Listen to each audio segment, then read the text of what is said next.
Đấy, sofa này. Ui dồi. Ở đây là gì? Lên tuyết à các bác này. Có nốt trắng trắng này lên lên tuyết các bác này. Tuyết đây. Không phải đâu, đây là đá vôi á. Đá vôi gõ đỏ Ba Chi. Mọc ở vùng núi đá vôi nên là có đá vôi các bác ạ. Còn hoàng đàn chắc là mọc ở vùng tuyết nên là có tuyết. Ui dồi ôi, kinh nhờ. Cái bộ sofa này chưa bằng cái bức tượng hoàng đàn các bác này.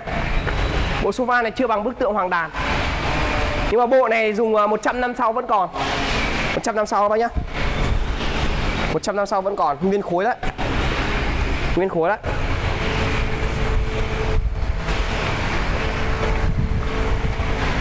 Bộ này bác nào đổi tượng không? Đổi tượng hoàng đàn. Có đỏ nguyên khối. Đó.